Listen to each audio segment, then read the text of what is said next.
صحیفه تاجیکان در آینه تاریخ از روی اثر پیشوای ملت محترم امام علی رحمان تهیه می گردد.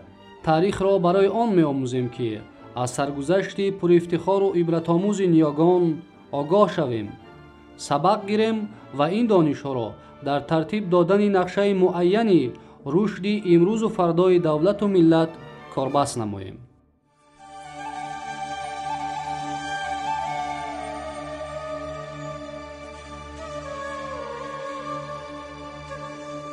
صحیفه تاجیکان در آینه تاریخ را از موضوع باختر و سوخت گهواره نخست دولت تاجیکان ادامه می‌دهیم.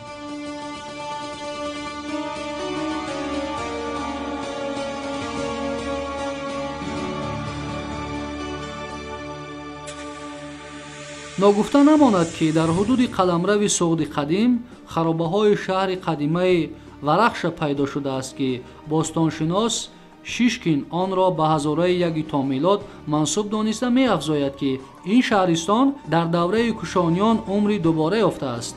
همچنین شهر افراسیاب واقع است که مساحت عمومی آن 219 هکتار میدان را فرا گرفته. آغاز بنیاد آن را تقریباً به عصر 6 تا میلاد نسبت می‌دهند. بعضی عالمان و باستانشناسان آن را به همان شهر آوازه‌دار افراسیاب نسبت می‌دهند که سیاوش شهر سیاوشگرد را در قیاس و رقابت آن ساخته باشد.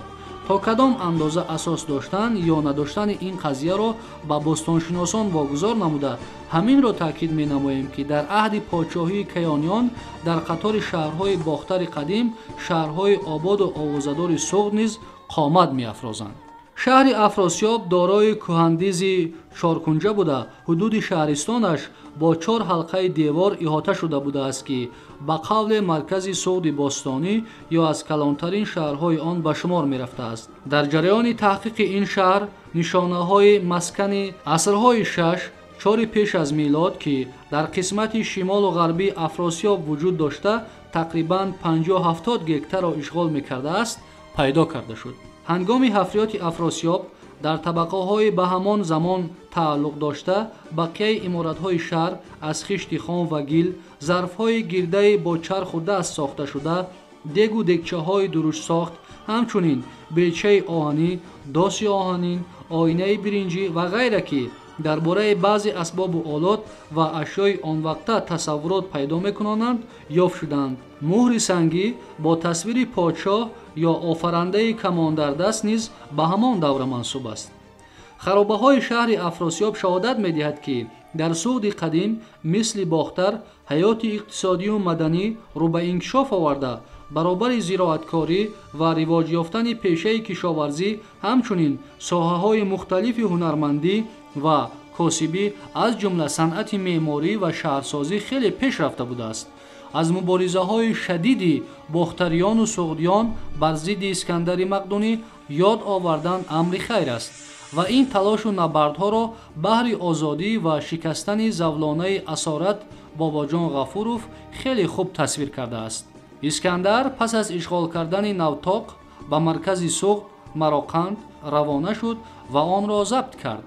با قول کوینت کورسی اسکندر در شهر گارنیزون گذاشت و دهات اطراف را سوخته به خرابزار تبدیل داد. سپس او با لشکر یونانی به سمت شمال شرقی حرکت نمود.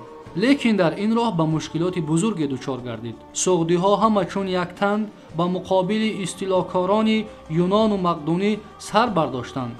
وقتی که مسئله آزادی و استقلالیت وطنشان به میان آمد آنها با تمام مردانگی برای مدافع کشور خود بر ضد استیلاگران یونانی چنان مبارزه بردند که این مبارزه درخشانترین صحیفه های تاریخ قدیمه خلق‌های آسیای میانه را فراهم آورده است. یکی از اولین نمونه های این مبارزه برخوردن تجاوزکاران یونانی با طایفه های سوغد ولایت کوهستانی استروشن می باشد که در وقت از کوهسار بین مراقند و کراپال گذشته ایستادن اسکران اسکندر روی داده بود. شاید زمان بنیادشوی شهرهای ورخش و افراسیاب را باستانشناسان از 2.5-3 هزار سال پیش ندهند، вале далели овардаи Наршахиро аз бобати созандаи нахустин ҳисори Бухоро будани Сиёвуш ва то замони худаш 3000 сол доштани ин таърихро, ки бо 1000 соли фарқияти аҳди Наршахӣ ва замони мо 4000 сол мешавад, инкор кардан номумкин аст.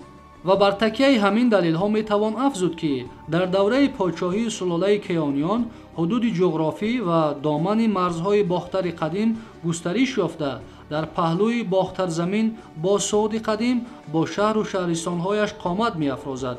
ин ду марзи аз лиҳози таърих, халқият, арзишҳои маънавӣ, расму оин, кешу мазҳаб, унсурҳои забонӣ, асотиру ривоят, осори адабӣ ва даҳо нишонаҳои дигар ҳамтақдиру ҳамқисмат гаҳвораи давлатдории нахустин тоҷиконро ба ҷунбиш оварда, дар тӯли ҳазорсолаҳо чун тифли парвардаи як гаҳвора бори сарнавишти миллати тоҷикро кашиданд.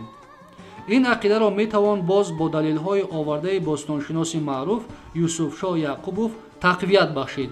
чӣ тавре ки мо медонем, барои давлати бузург сохтан ғояи умумӣ, эътиқоди ягонаи миллӣ лозим буд. пешвои чунин ғояи умуми орионӣ Зардуш гардид. Виштосп Зардушро пазируфт ва давлати бузурги бохтарро ташкил намуд, ки ба он ҳамаи вилоятҳои Осиёи Миёна, Афғонистон, Систон ва Хуросони кунунӣ дохил мешуданд.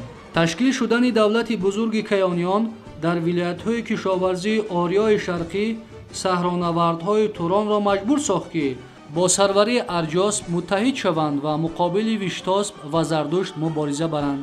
ҳамин тавр дар Осиёи марказӣ ду давлат Кеониён ва Турониён пайдо мешаванд. саҳифаи тоҷикон дар оинаи таърих дар мавзӯи бохтару суғд, гаҳвораи нахуст давлати тоҷикон идома дорад.